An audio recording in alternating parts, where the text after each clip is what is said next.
This is the Harbor Freight Drill Master 6-inch cutoff saw. Just purchased it for $40. Needed an upgrade from the hacksaw I've been using, so we'll see if it was worth the $40 or not. I'll go over some problems I had with the saw, mainly the slop in the handle, which I'll show you how to fix later in the video. We'll try a 7-inch blade in the saw. I read online that it would work, and we'll see if it does, so that could give us some extra cutting capacity. There is 2 arbor flanges that come with the saw, one 5/8, one 7/8.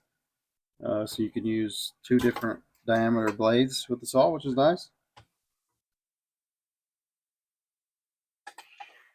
Smooth action. Feels decent quality. There's some weight to it. I like the finish. It's kind of nice. The storage chain, it's kind of hard to use to find the little nib that it goes into, but it works. Nothing too much to complain about.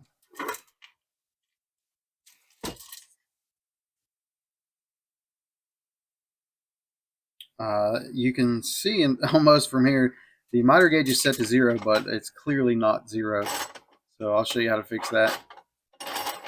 Nice split nut mechanism in the hold down clamp.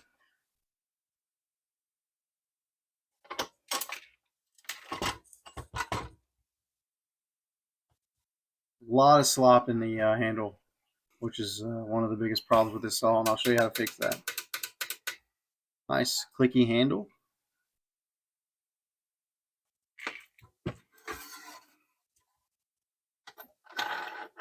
Try out the 6-inch blade first.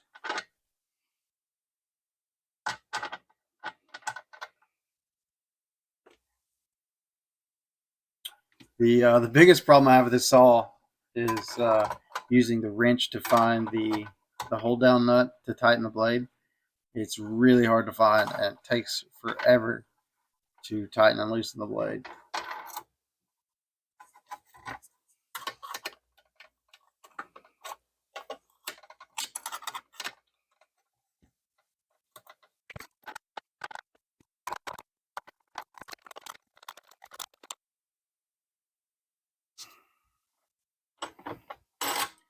I'm using a 1-2-3 block, but anything you have that's perfectly square that'll fit in between the clamp and the miter gauge will work for this. All you need to do is loosen the 2 bolts that hold down the miter gauge. Take your item that's square, hold it against the gauge, and have the blade down, and take and rotate the gauge until the face of the 1-2-3 block is perfectly parallel with the blade, and then that'll be your 0 for your miter gauge. Just remember later on, don't try to use the miter gauge if you want to cut a 45. You'll have to manually measure that too. Don't rely on the cutouts in the miter gauge. Once you have that parallel, just easily tighten that down so it doesn't move while you're tightening it.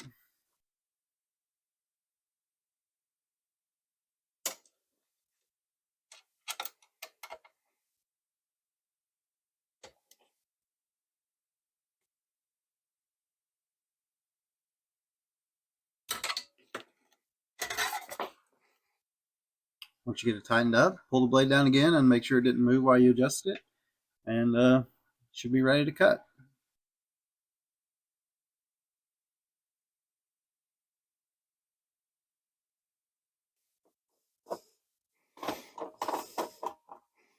Just some simple small angle iron. Let's try that out for the first cut.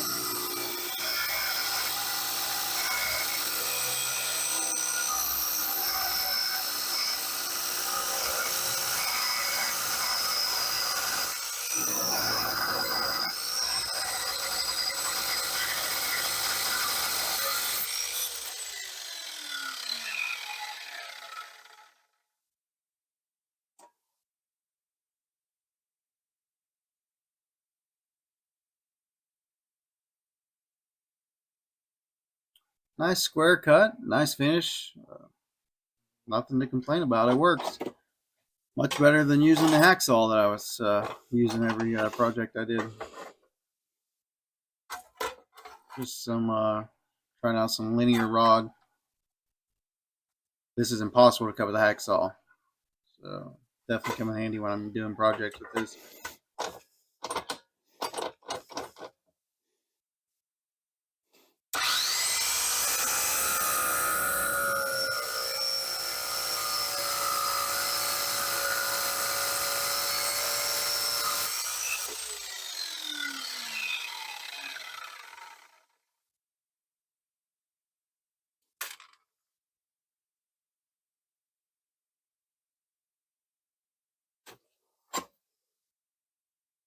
Next, we'll try the 7-inch blade.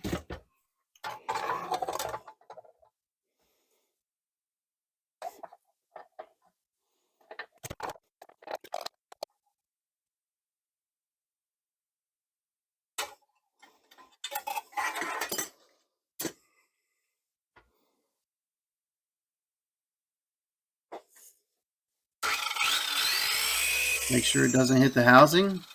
Seems to be fine. Bring it down. It just barely clears the slot in the base, and I mean barely, but hey, it works. It'd be nice to use a 7-inch blade. It'll give you a little extra cutting room.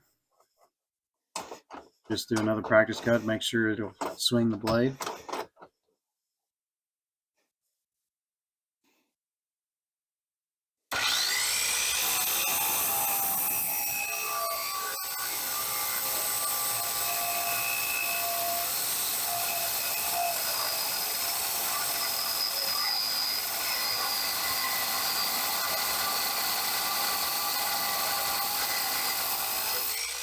Seems to work great.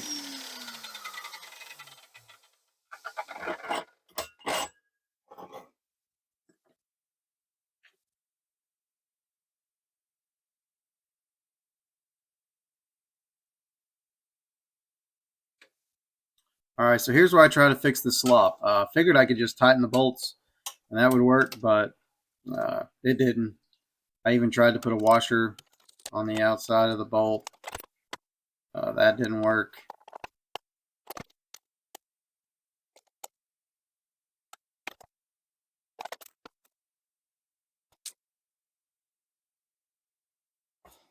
As you can see, there's still some slop after tightening the bolts up, so I had to figure out something else, and here's what I found.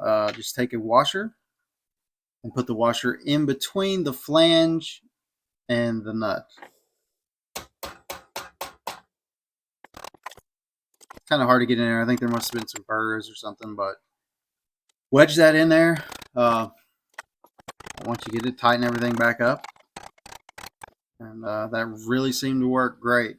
There is zero slop now, which makes this saw a lot better, in my opinion. Still has a smooth action, so that's great. If you have any comments or questions about the saw, leave them down below.